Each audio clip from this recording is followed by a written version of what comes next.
am Professor Patrick. Professor? Dr. Professor Patrick. Hello everybody, welcome back. We're going to be talking about questions and study strategies for the SHELF, the Step 2 CK exam, COMLEX, and the PANTS exam. So the learning objectives for today is going to be how to read question stems actively and how to read in general if that's an issue, how to think critically like a question writer, and how to study given how question writers create these questions. And hopefully at the end of this you will be able to pick the right answer. So we're going to start out with how to answer questions. So if we saw a question like this, most students would probably begin with a 27-year-old man who presents with, but I don't believe that's the best way to read question stems. So we're going to talk about first the anatomy of a question. So every question will start with the demographics of somebody, a 27-year-old African-American female, a 68-year-old white gentleman, etc., etc. They'll give you some historical factors. They'll give you some risk factors hidden in there and clues. Finally, they will give you vital signs and a physical exam, and then lab tests or radiological imaging. And then at the end, there will be one last sentence. Sometimes they release some major detail, and then the actual question stem followed by the answers. So this is how questions are made. Everyone will pick a concept in medicine, or it's usually assigned to you, depending on your employer. Once you pick that concept, the idea is to devise a detail that will be tested. You're going to determine the confounding information, aka the differential diagnosis that's included. You're going to write the actual question stem and answer choices, and then you fill in the vignette with history and physical exam clues. So questions are actually written from the bottom up, and that's how I recommend reading them. So an example here is you can see which of the following conditions is most likely responsible for this patient's presentation, and then I would go through the answer choices. I would go through Wolff-Parkinson-White syndrome, St. Bernard-Soulier syndrome, Wagner's granulomatosis, papillary carcinoma, Thrombolamin deficiency, or pellagra. At this point, you would have an idea of what the differential is, and then you can go back to the history, and you will be actively looking for things that will lead you down one of those answer choices. So it's a 6-year-old good boy who presents to your office with 5 weeks of malaise, anhedonia, and fatigue. Past family history is unknown due to adoption. Physical exam shows a well-nourished individual covered in a coat of thick hair, shown in the exhibit. The patient refuses to make eye contact, and you suspect an underlying abnormality and order several tests. So that is how I recommend reading them. And we're going to go through some extra examples off of the MBME website in just a minute. And now that I've shown you sort of how questions are created, this should guide how you should be studying for these exams. So I always recommend to do questions, questions, and questions. The more that you can get your hands on, the better. It's like an NBA player practicing on an NBA height hoop. So you're going to want it to practice the actual thing that you're going to be doing. It's going to help you stay active and keep in mind the goal. The goal here is to answer questions correctly. So I think doing questions is the best way to do that. And whenever you get a question wrong, whenever you find a detail that you're not comfortable with, review the differences and the differentials of that disease. So don't just pick a topic and say, I'm bad at nephrology. Actually pick, I still get confused on nephritic versus nephrotic syndromes. So be very specific in your deficiencies, and then I want you to go through the differences between those. So what's different between nephritics and nephrotic syndromes, rather than just going to a book and reading about nephritic and nephrotic syndromes. Because really in real life, you're going to want to differentiate between the answer choices and pick the correct one. You're not going to want to write them a textbook. And then keep in mind being judicious of your time. Medical school, PA training is very difficult. You've got a limited amount of time that you can invest in these things. And I think questions and staying active in the differences are going to help you utilize the most of that time. Keep in mind, it's not about how many hours you study, but it's the quality of the studying that you do. Don't set a goal to study for your STEP exam for 12 hours a day, but rather set some tasks that you want to do. Set that you want to do, so many question blocks, and review those answers and feel comfortable with certain topics. Not position yourself in a chair and hope that staying there for 12 hours will suck all the information into you through osmosis. So let's go ahead and jump into some actual questions now. So this first question here is going to be a great example. So we want to start at the bottom of the vignette with this last sentence. So x-rays of the ankles show no abnormalities other than tissue swelling. Which is the following is the most likely diagnosis? So between a disseminated gonococcal infection, we'd be looking for a certain vignette. A polyarticular arthritis, if we're looking at just the ankles, not sure. A reactive arthritis, so either a chlamydial infection or some type of diarrhea infection before this came along. Secondary syphilis, so we'd look for a rash all over the body, or systemic lupus infection, so we'd want to look for multiple either immunologic and SLIC criteria to diagnose this. So moving up to the top of the vignette, we've got a 16-year-old girl brought into the physician for intermittent pain and swelling of both ankles over the past month. She's not currently in any pain, but when it does, it is so severe that she is unable to walk. There's no associated fever or chills, so it doesn't sound like a disseminated gonococcal infection. She is sexually active and has one partner for 12 months. Her temperature is 37, pulse is 80, and blood pressure is 145 over 87. So she's a little bit hypertensive, especially for a 16-year-old woman, so keep that in mind. Examination shows no abnormalities or tenderness of the ankle joints, so this is an intermittent arthritis. There is a non-painful ulcer on the oral buccal surface, so that's one of the criteria in SLIC for diagnosis of SLE. The lungs are clear to auscultation, and cardiac exam shows no abnormalities. Now, working through all of these labs, we're going to have a leukopenia, and we're going to have elevated eosinophils. We're going to have a low platelet count and a high ESR, and the ANA is going to be very positive, as well as anti-DNA antibodies. And then the rheumatoid factor is negative. So this does not sound like any other form of inflammatory arthritis other than SLE. So we can feel confident based on the historical findings that we found, the physical exam findings, and the laboratory findings that this meets SLIC criteria for SLE. So we didn't even have to go down the route of, a young woman with painful ankles. This could be a Lofgren's in like an acute sarcoidosis presentation, because that wasn't even in the answer choices.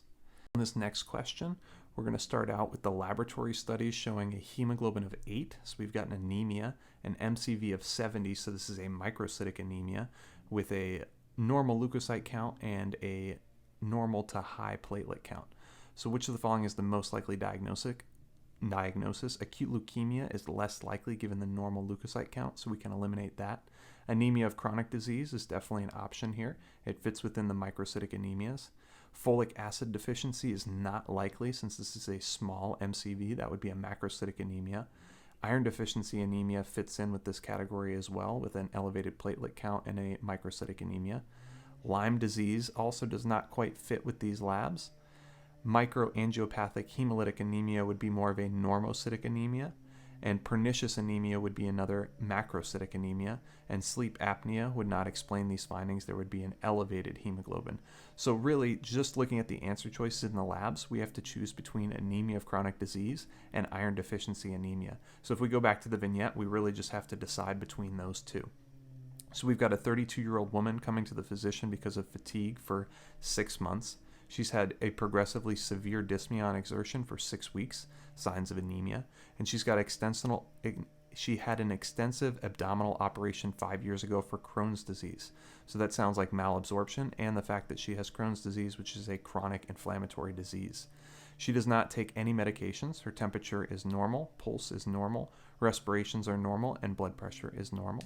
Examination of the thyroid gland, lungs, heart, abdomen, and extremities show no abnormalities, and test of the stool for occult blood is negative. So given all of these findings, if we're looking between anemia of chronic disease, we have the fact that she's got Crohn's disease versus a iron deficiency anemia, which we have negative occult blood, so we don't know where she's losing this from, but she could have a malabsorption. So between the two, I think anemia of chronic disease is more likely. And this sorted out from a question that had, 8 answer choices to one that only had 2 by the time you went to read the differential. This next question here, we're going to start out at the bottom. Physical examination shows dry mucous membranes, erosion of the enamel on the lingual surface of the front teeth, and hypertrophy of the parotid glands.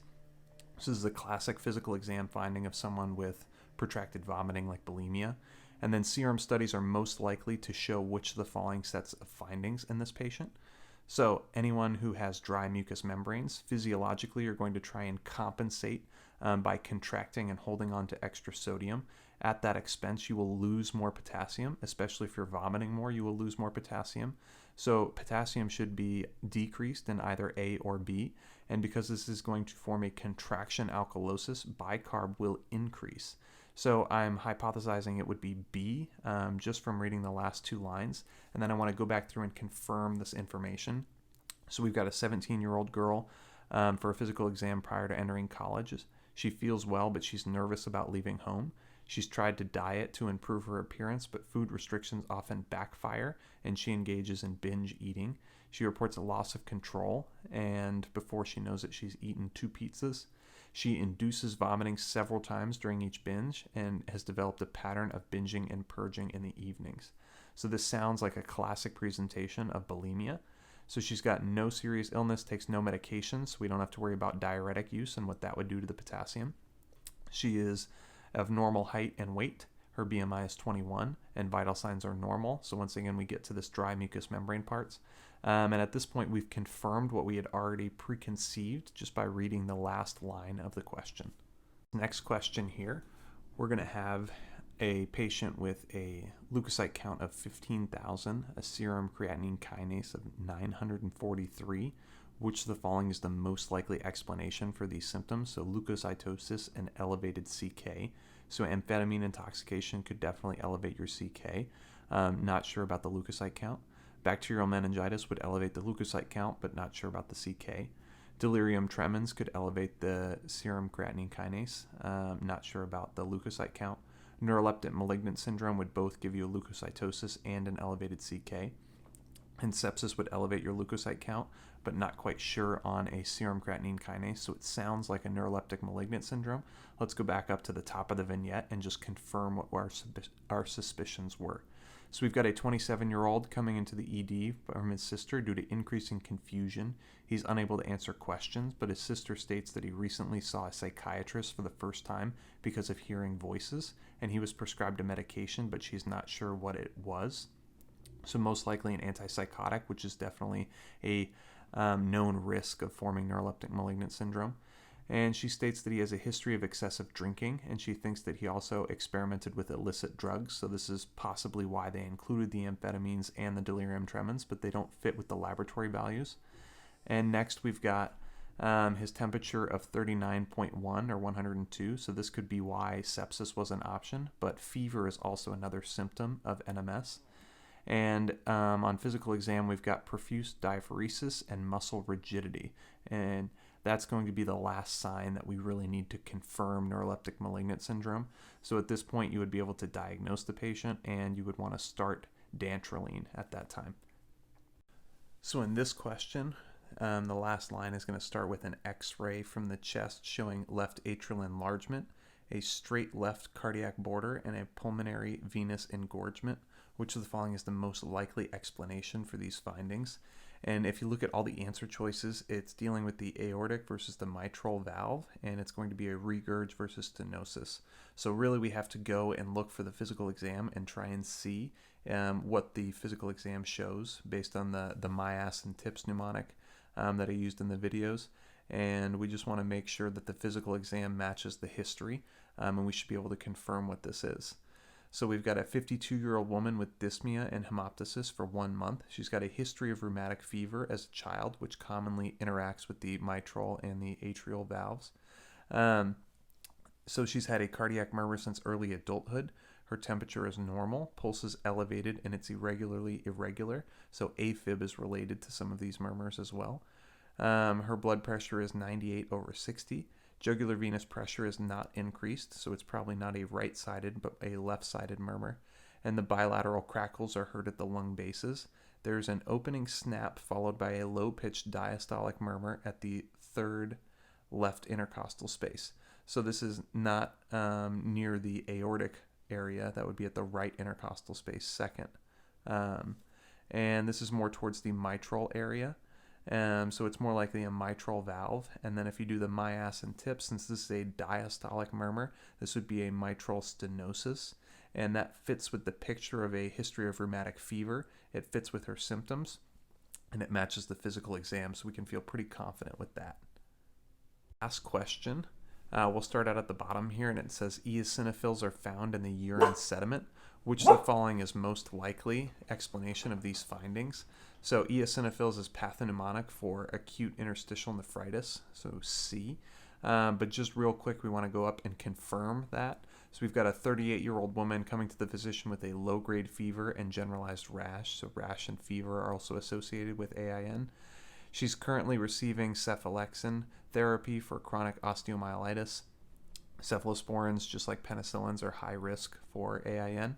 Her temperature is slightly elevated, blood pressure is up, and pulse is 100. There's a faint maculopapular rash and the back, and there's no costrovertebral tenderness.